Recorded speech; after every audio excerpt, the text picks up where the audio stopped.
आपल्या दौंड तालुक्यामध्ये सर्वच विभागात अतिशय उत्कृष्ट असं काम करणारे आपल्या दौंड तालुक्याचे लाडके आमदार ॲडव्होकेट राहुलदादा कुल आपल्या सर्वांना संबोधित करतील। मी दादांना विनंती करतो आपण सर्वांना संबोधित करावं।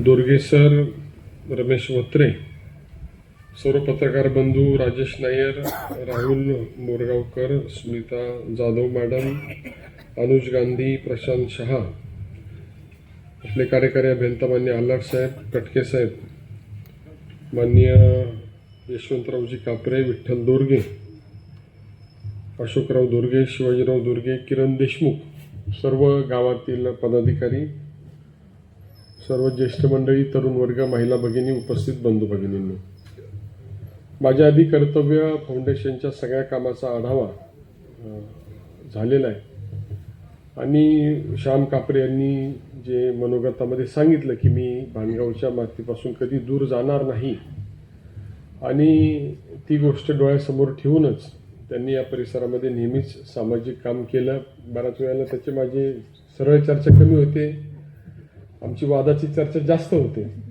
परंतु शेवट मात्र लोकांच्या हिताचाच असतो। त्याचंही काही फार स्वतःचं नसतं, माझंही काही स्वतःचं नसतं, परंतु एक दिशा असताना एखाद्या चांगल्या कामामध्ये चांगलं काम करण्यासाठी काही मतभेद होणं हा या प्रक्रियेचा भाग आहे। परंतु शेवटी आम्ही सगळेजण या मातीशी इमान घेऊन काम करतो। शासकीय योजनेमधून खूप काही कामं आपल्या भागामध्ये होत आहेत, परंतु शासकीय योजनेच्या बाहेर जाऊन आपल्या सगळ्यांची काही कर्तव्य आपल्या भागासाठी आहेत ती पूर्ण करण्याचा प्रयत्न सगळ्यांनी केला पाहिजे आणि ते कर्तव्य पूर्ण करण्याचा प्रयत्न कर्तव्य फाउंडेशनच्या माध्यमातून होतो। राज्यघटनेवर यावर्षी विधानसभेमध्ये 2 दिवस स्वतंत्र चर्चा झाली। राज्यघटना बदलणार अशी अफवा आली। मी राज्यशास्त्राचाही विद्यार्थी आहे आणि कायद्याचाही विद्यार्थी आहे। मी नेहमी एक सांगतो की आपण नेहमी कोर्टामध्ये आपल्या हक्कांसाठी जातो, अधिकारांसाठी जातो। राज्यघटनेने आपल्याला अधिकार निश्चितपणे दिले, परंतु त्यापुढे जाऊन आपण आपलं कर्तव्य केलं पाहिजे हे सुद्धा राज्यघटनेमध्ये दिलेलं आहे। कर्तव्य असल्यामुळे आपण त्याच्याकडे फारसं गांभीर्याने पाहत नाही, जेवढं अधिकाराकडे पाहतो। अधिकारासाठी आपण जेवढा संघर्ष करतो तेवढीच आपली जबाबदारी, आपलं कर्तव्य पार पाडण्याची आपल्या राज्यघटनेने दिलेली आहे आणि ती कदाचित कर्तव्य फाउंडेशनच्या माध्यमातून हळूहळू का होईना लोकांच्यापर्यंत पोहोचतीये। लोकांच्यामध्ये बदल होतोय, मानसिकतेत बदल होतोय, आपलं गाव स्वच्छ व्हावं, सुंदर व्हावं, सुविधा व्हाव्या असा सगळ्यांचा प्रयत्न होतोय आणि श्याम कापरे व त्यांच्या कर्तव्य फाउंडेशनच्या माध्यमातून हे काम पुढं चाललंय याचा मला निश्चितपणे आनंद आहे आणि या परिसरातील सर्व उद्योजक यासाठी सहकार्य करताय ही सुद्धा चांगली गोष्ट आहे। नायर साहेब बऱ्याच वेळेला कंपनी दौंडमध्ये, कॉन्ट्रॅक्टर भोसरीचा, CSR मुंबईला, हे काही बरोबर नाही।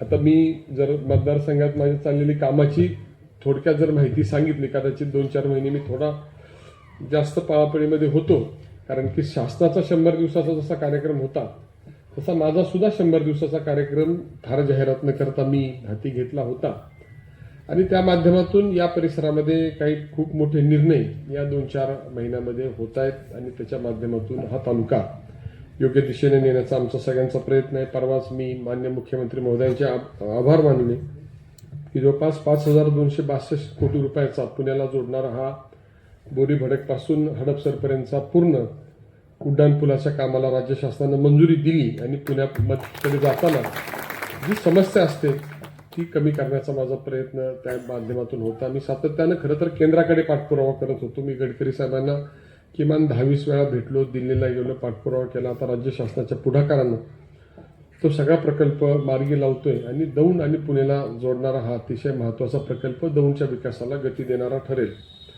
त्याच बैठकीमध्ये जवळपास 488 कोटी रुपयाच्या टेमघर प्रकल्पाच्या मजबूतीकरणाला मान्यता दिली। पाणी साठवायला अडचणी आहेत, टेमघरचं पाणी आपल्याकडेच येतं, त्यामुळे आपल्या मतदारसंघाशी अप्रत्यक्ष असं ते पण काम मार्गी लागते।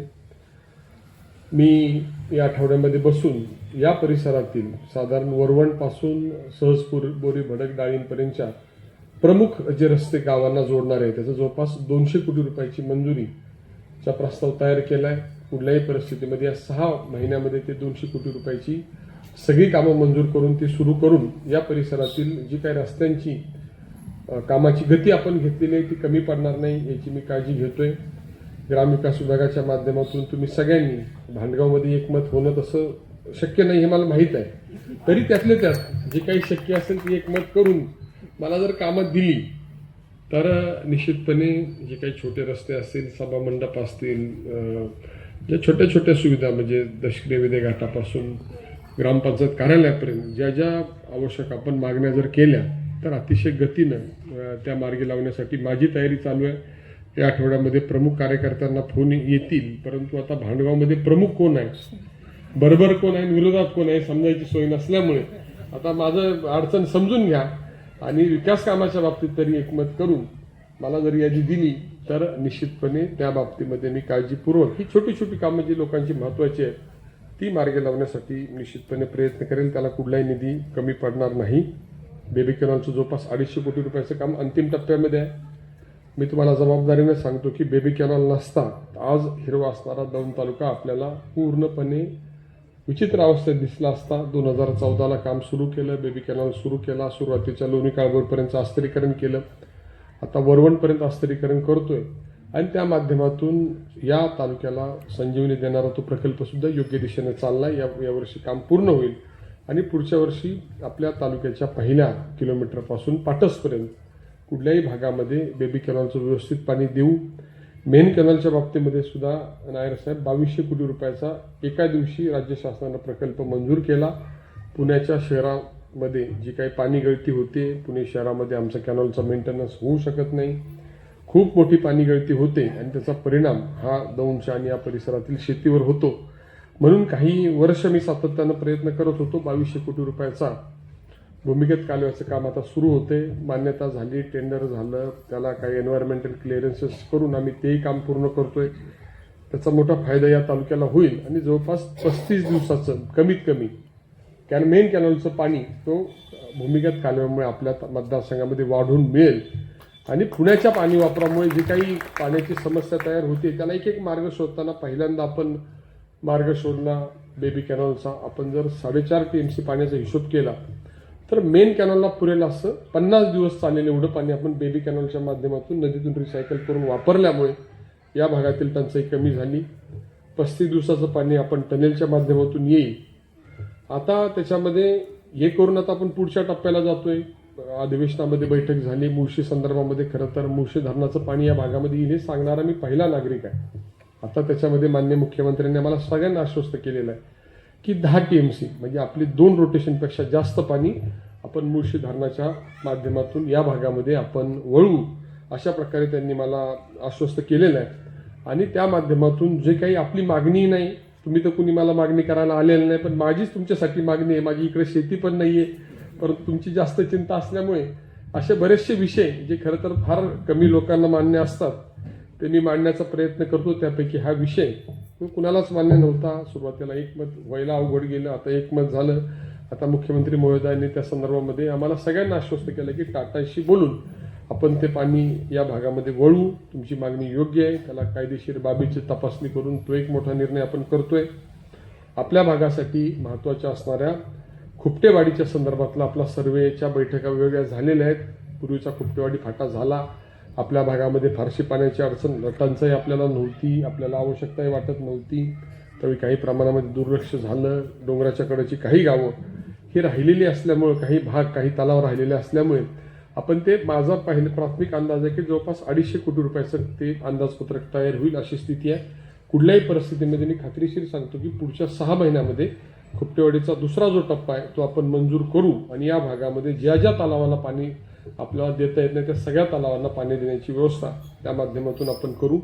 जानाई शिरसाईच्या 500 कोटी रुपयाच्या प्रकल्पाला मान्यता दिली, त्याचं डिटेल इस्टिमेट झालंय. या महिन्यामध्ये ते सरकारकडे जाईल, 2 महिन्यामध्ये त्याचं टेंडर निघेल आणि पुढच्या 6 महिन्यामध्ये पूर्ण जानाई शिरसाई योजना ही बंद नळीतून करून त्या ठिकाणी असणाऱ्या पाण्याचा चांगला वापर आपण करतोय. आज MSCBचे सगळे अधिकारी आहेत. आम्ही कालही बसलो होतो, वारंवार बसतोय. उन्हाळ्याच्या टंचाईमुळे, विजेच्या टंचाईमुळे काही समस्याला आपल्याला सामोरं जावं लागतोय. आम्ही या म्हणजे सध्याच्या अडचणीला तोंड देतोय, परंतु परत या तालुक्यामध्ये ही अडचण होऊ नये म्हणून MSCDCL कडे वेगळा आणि MSCTCL कडे वेगळा असे 2 प्रस्ताव माननीय मुख्यमंत्र्यांनी त्याच्यामध्ये आदेश केले, आम्ही प्रस्ताव तयार केले, ते मंजूर करून आपल्या भागातील नवीन सबस्टेशन निर्माण करणं, असणाऱ्या सबस्टेशनच्या कॅपॅसिटी वाढवणं आणि आपल्या परिसरामध्ये विजेच्या समस्या दूर करण्यासाठी आवश्यक त्या व्यवस्था करणं, त्याचं एक स्वतंत्र 2 DPR तयार करून त्याला मान्यता घेऊन ती काही कामं आपण सुरू केलेत, काही कामं सुरू होतील. परंतु पुढच्या मे महिन्यात तुम्ही बराच वेळेला मे महिन्यामध्ये टंचाई विजेची निर्माण झाली की माझ्याकडे येता. मी मात्र मे 2025च्या ऐवजी मे 2026च्या तयारीत आता आहे आणि या भागामध्ये योग्य विजेचं नियोजन व्हावं म्हणून आम्ही काही 200-300 कोटी रुपयाचा प्रकल्प तयार केला आहे. डिटेल आकडा आम्हाला या आठवड्यामध्ये मिळेल. परंतु आवश्यक असेल जे विभागाच्या अधिकाऱ्यांनी या तालुक्यामध्ये मागणी केलं ते सगळं काम पूर्ण करण्याची जबाबदारी, मंजूर करण्याची जबाबदारी माझी राहील. मुख्यमंत्री आपले आहेत, मी ग्रामीण भागातला एकटाच आमदार भारतीय जनता पार्टीचा आहे, केंद्रात सरकार आहे, राज्यात सरकार आहे. त्या माध्यमातून तुम्ही जे मागाल ते करण्याची क्षमता आपल्यामध्ये आहे आणि त्या माध्यमातून हे सुद्धा काम आपण पूर्ण करू. आणि या सगळा जर आढावा घेतला तर नायर साहेब तुमच्या 5, 10, 15 लाखांनी काय होत नाही. आपला पण त्याच्यामध्ये वाटा मोरगावकर साहेब हा असला पाहिजे. तुम्ही देताय त्याचं आम्हाला पहिल्यांदाच आनंद आहे. परंतु ही मनोवृत्ती व्यवसाय इथं करायचा आणि CSR बाहेर खर्च करायचा हे सगळ्यांनी बदलण्याची आवश्यकता आहे. कायदा मलाही कळतो. आम्ही सगळेजण या भागामध्ये मी जबाबदारीनं सांगतो उद्योगाला चांगलं वातावरण राहावं हा प्रयत्न आम्ही करतो. कारण की या भागामध्ये नोकऱ्या मिळायला पाहिजे, व्यवसाय चालले पाहिजे हा आमचा त्याच्यामागचा उद्देश आहे. परंतु ते जर तुम्ही करणार नसाल तर भविष्यामध्ये आम्हाला सुद्धा आमचा सरळपणा हा आमचा मूर्खपणा आहे की काय असं वाटू नये याची काळजी तुम्ही घ्यावी. आणि मी जबाबदारीनं सांगतो की आम्हाला माननीय मोदी साहेबांच्यापासून माननीय मुख्यमंत्र्यांच्यापर्यंत फार स्पष्ट आदेश आहे. कोणत्याही उद्योगाला अडचणी करू नका, त्यांना मदतच करा. उद्योगाच्या माध्यमातून शासनाला कर तयार होतो, त्या माध्यमातून ही विकास कामं मार्गी लागतात. नवउद्योजकांना व्यवसायाच्या संधी निर्माण होतात, तरुणांना नोकरीच्या संधी निर्माण होतात. त्यामुळे या भागामध्ये मी समोरच्या सगळ्यांना म्हणजे साक्षीदार ठेवून सांगतो की तुम्ही एक वाक्य सांगितलं, तेवढंच एक वाक्य मला पटलं की मी माझ्यासाठी तुम्हाला कधीच काही मागितलेलं नाही. मागितलं तर मतदारसंघासाठी मागितलंय. जे कर्तव्य फाउंडेशन जे नाव आहे ते तुमचं कर्तव्य आहे आणि ते तुम्ही करायला पाहिजे. प्रदूषणाच्या समस्या भविष्यात येऊ नये याची काळजी घ्यायला पाहिजे आणि CSRच्या माध्यमातून या परिसरामध्ये आपण उद्योग चालवतो, आम्ही त्याला पाठिंबाच देऊ, आमचं कर्तव्य आहे. आणि पुढच्या काळामध्ये तर आपण जर जिल्ह्यामध्ये पाहिलं तर सगळ्यात चांगलं वातावरण उद्योगाला हे दौंड तालुक्यामध्ये ठेवण्यामध्ये आम्हाला यश आलं. या तालुक्यामध्ये काळ असा होता कुणी यायचं, कुठली टोळी यायची. जसे पूर्वी भारतावर कुठल्याही स्वाऱ्या व्हायच्या तशा दौंडवर हवेलीकरांच्या कुठल्याही स्वाऱ्या आमच्यावर व्हायच्या. आमची पळापळ व्हायची. कोण घरातून बाहेर येत नव्हतं, कोण बूथ कॅप्चरिंग करायचं, कोण तलवारी काढायचं. ते सगळं आम्ही मागच्या 10-15 वर्षामध्ये बंद केलं आणि तुम्हाला सुद्धा अतिशय चांगलं वातावरण देण्याचा आमचा प्रयत्न या ठिकाणी राहिलेला आहे. तुम्हाला आमची अडचण होऊ नये, आमच्याकडून कुठल्याही समस्या येऊ नये. तुमच्या समस्यामध्ये अगदी पाणी जरी कमी पडलं तरी ते आम्ही दिलं पाहिजे, बरोबर आहे. दुष्काळात सुद्धा लोकांना प्यायला पाणी देताना उद्योग बंद पडू नये याची सुद्धा आम्ही काळजी घेत आलो. त्याच्यामध्ये नियम थोडे बाजूला ठेवले, त्याच्यामध्ये अडचणी आल्या तर त्याच्यातून मार्ग काढत गेलो. परंतु आता फक्त आम्हीच करायचं असं नाही, आता तुम्ही पुढे आलं पाहिजे. इथल्या लोकांना रोजगार दिला पाहिजे, इथल्या तरुणांना नोकऱ्या दिल्या पाहिजे, त्यांना प्राधान्यानंच आपण सगळं केलं पाहिजे. मी आता तुमची ती एक समस्या, मी मोरगावकर सरांच्या बरोबर एकदा बसलो होतो, तुम्ही नव्हता, कोण होता पण कॅप्टन अंकुश पवार आणि मोरगावकर. मी 40-42 पत्र दिली, बरोबर आहे, 36 का 37 पत्र दिली, एकालाही नोकरी दिली नव्हती. पत्र माझ्याकडे एक जास्त होतं, तुमच्याकडे एक माझं कमी पत्र होतं, बरोबर आहे. कदाचित मी दिलेलं पत्र एखादं सबमिट झालेलं नसावं, पण माझ्याकडे रेकॉर्ड बरोबर होतं. आणि त्यानंतर तुम्ही लोकांना पहिल्यांदा स्थानिक नोकरी द्यायला सुरुवात केली, बरोबर आहे. 36 पत्र दिली होती, त्यातनं एक पण लायक नव्हता का? पण ही भूमिका बरोबर नाही. आम्ही जर इतकं प्रोएक्टिव्हली पुढे येतो, तुम्हाला सपोर्ट करतो, तुमच्या अडचणी कधी आमच्यामुळे तुमच्या अडचणी होणार नाही याची काळजी घेतो, तर तुमचं सुद्धा काम आहे. तरच कर्तव्य फाउंडेशन ज्या भावनेतून हे सगळं चालवलेलं आहे.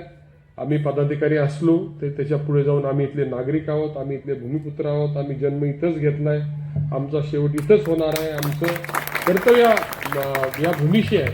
त्यामुळे राजकारणाच्या बाबतीत बाजूला राहील, परंतु आम्ही आमच्यातला संवाद ठेवण्याचा माझा प्रयत्न राहतो. आणि या तालुक्यामधलं सामाजिक वातावरण सुद्धा मागच्या 10-12 वर्षात जर पाहिलं तर आम्ही आमचं सगळं चांगलं चालवताना इतर कुणाच्याही अडचणी होणार नाही याची काळजी घेतो. त्याची दखल तुम्ही घ्यावी. कर्तव्य फाउंडेशनच्या माध्यमातून आज तुम्ही हे सगळं करताय याचा मला आनंद आहे. परंतु पुढच्या काळामध्ये श्याम कापरे व त्यांच्या सहकाऱ्यांनी जे जे काम तुम्ही सुरू कराल, आपले किती मतभेद झाले तरी सुद्धा आपण ते काम पुढे नेऊ. कारण की श्यामचं माझं सरळ मी सांगितलं की सरळ चर्चा कमी होते, आडव्या चर्चा जास्त होते. परंतु जरी काही असलं तरी सुद्धा त्याचा उद्देश मला माहीत असतो की त्याला जे करायचं असतं मलाही तेच करायचं असतं. मार्ग वेगळे असतात, अडचणी असतात. कदाचित माझा अनुभव त्याच्यापेक्षा थोडा सामाजिक राजकीय जास्त आहे. मी खूप उन्हाळ्या पावसाळे पाहिलेले आहेत. मी बऱ्याच समस्यांना तोंड दिलेलं आहे, बऱ्याच संकटांना तोंड दिलं असल्यामुळे मी कदाचित त्याला सांगितलेलं त्याला थोडं उशिरा कळतं की माझा प्रॉब्लेमच तो आहे की आता हे जी सगळी यादी सांगितली 6 महिन्यात माझ्याकडे कुणीच हे मागायला नाही आलेलं. आकडा जर काढला, एलिव्हेटेड रोडचा 5,200 कोटीचा, भूमिगत कॅनलचा 2,200 कोटीचा, रस्त्यांचा 200-300 कोटीचा, बेबी कॅनलचा 250 कोटीचा, आता ह्यांचं 200-300 कोटीचा MSCBचा आम्ही सगळा प्रस्ताव तयार केला. खुपटेवाडी 250 कोटी होते, जानाई शिरसाई 500 कोटी होते. तरी सुद्धा माझ्याकडे कुणी न येता मी माझ्या कर्तव्यात आहे, हा ह्याच्या कर्तव्यात आहे, हे सगळ्यात महत्वाचं आहे. आणि ह्यांनी पण आता माझं विधानसभेला कर्तव्य ठीक आहे थोडं कमी जास्त प्रमाणात का व्हायला व्यवस्थित पार केलं. मागच्या वर्षी जी काही शेवटपर्यंत माझ्या एका मित्राला माझे काही मित्र निवडणुकीच्या निमित्ताने येतात, ह्या वर्षी तुमच्या भरोश्यावर मी सांगितलं होतं ते बिचारे मागच्या वर्षीच्या 2019 निकालाला कोण गुलाल खेळते ह्याची शाश्वती नव्हती. दोन्ही पक्षांनी गुलाल खेळण्याचं सौभाग्य या तालुक्याला मिळालं. आधी गुलाल दुसऱ्यांचा झाला, नंतर आपला झाला. मी त्यांना सांगितलं होतं की ह्या वर्षी मतदारांची परिस्थिती ठीक दिसते. ते बिचारे लोणी काळभोरला जाऊन मॅकडोनल्डमध्ये चहा पीत बसले होते, कॉफी घेत बसले होते की काय निकाल लागतोय काय माहित नाही. मी ह्यावेळेस तुमच्या भरोश्यावर सांगितलं होतं की तशी वेळ काही येऊन देणार नाही. तुम्ही माझा भरोसा प्रत्यक्षामध्ये आणला, त्यामुळे तुम्ही तुमचं कर्तव्य केलंय, मी माझं कर्तव्य करतोय, श्यामचं कर्तव्य करतोय. उद्योगांनी सुद्धा उद्योगाचं कर्तव्य करावं आणि पुढच्या काळातून या कर्तव्य भावनेतून हा भाग सुजलाम सुफलाम योग्य नियोजित करण्याचा आपण प्रयत्न करू. मी एवढंच खात्री देतो, या तालुक्याचं अतिशय उत्तम नियोजन PMRDA रद्द करण्याच्या प्रक्रियेमध्ये मी सुद्धा अतिशय महत्वाचा भूमिका बजावलेली आहे. मी सातत्यानं चुकीच्या चाललेल्या कामकाजाला विरोध केला. त्याच्यामध्ये G1, G2 झोनमुळं तुमच्या शेतीचं काम होणार होतं, तुम्हालाही ते समजलेलं नव्हतं. परंतु तुमची थोडी जास्त काळजी मला असल्यामुळे PMRDAमध्ये जे चुकीचं झालं त्याचा विरोध करत असताना तुमच्या PMRDAच्या आलेल्या प्रत्येक गावातील शेतकऱ्याला त्याच्यामुळे ज्या अडचणी निर्माण होणार होत्या त्या भविष्यामध्ये तुम्ही जसं जसं जमिनीचा वापर करायला गेला असता तसं लक्षात आल्या असत्या. त्यामुळे शेतकऱ्याच्यावरचा अन्याय, चुकीचं चाललेलं काम याचा आपण विरोध करून ते रद्द करायचे आपण अंतिम टप्प्यामध्ये आहोत. रद्द झालं उत्तम आहे, नाही झालं तर या भागाचं PMRDAच्या माध्यमातून सुद्धा चांगलं नियोजन करण्याचा आपण प्रयत्न करतो. आपण यवत पोलीस स्टेशनचं इमारतीचं काम करतोय, पाटसला नवीन पोलीस स्टेशन करतोय, दौंडला इमारतीचं काम पोलीस स्टेशनच्या सुरू केलंय, DYSP कार्यालय सुरू केलंय, त्याची इमारत सुरू केली. आपण प्रांत कार्यालय सुरू केलं, त्याच्या इमारतीचं काम सुरू केलंय. पंचायत समितीचं जवळपास 25 कोटी रुपयाचं नवीन काम, अतिशय भव्य असं काम आपण त्या ठिकाणी करतोय. कोर्टाची इमारत आपण काम करतोय, जिल्हा न्यायालय त्या ठिकाणी सुरू झालं, सेशन्स कोर्ट आता सुरू करतोय. आणि या माध्यमातून प्रशासकीय व्यवस्था हे उत्तम करण्याचा आपला प्रयत्न सुद्धा चालू आहे. आणि दौंड हे सुजलाम सुफलाम सुविधांनी युक्त, कायदा सुव्यवस्था चांगली असणारा असावं अशा प्रकारचा प्रयत्न आमचा चाललेला आहे. तुमच्या सगळ्यांच्या शुभेच्छासह हे काम पुढे नेण्यासाठी आपण सगळ्यांनी सुद्धा आपापलं कर्तव्य पार पाडण्याची आवश्यकता आहे. आपला नागरिक हा जर छोट्या छोट्या गोष्टीची काळजी घ्यायला लागला तर आज देश ज्या योग्य दिशेनं चाललेला आहे त्याच्यामध्ये आपलाही हातभार आपण लावू शकू. आणि त्या कर्तव्य भावनेतून आज कर्तव्य फाउंडेशननं सुरू केलेले हे काम पुढं अजून चांगलं चालू ठेवण्यासंदर्भामध्ये आम्ही कर्तव्य फाउंडेशनच्या पाठीशी उभं राहू अशा प्रकारची खात्री या ठिकाणी व्यक्त करतो. श्याम कापरे त्यांच्या सर्व सहकाऱ्यांनी जे परिश्रम घेतले त्यांच्यावर या सगळ्या 77 घराच्या नागरिकांनी जो काही त्यांच्यावर विश्वास दाखवला त्याबद्दल त्यांनाही धन्यवाद देतो. हे काम पुढे चालू ठेवण्यासाठी तुम्ही हे 77 घरांनी ते जर सगळं व्यवस्थित ऑपरेट केलं तर खऱ्या अर्थानं हा जो उद्देश आहे तो प्रत्यक्षामध्ये येईल, ते तुम्ही कराल अशा प्रकारची अपेक्षा या ठिकाणी व्यक्त करतो आणि माझे 2 शब्द संपवतो. जय हिंद, जय महाराष्ट्र.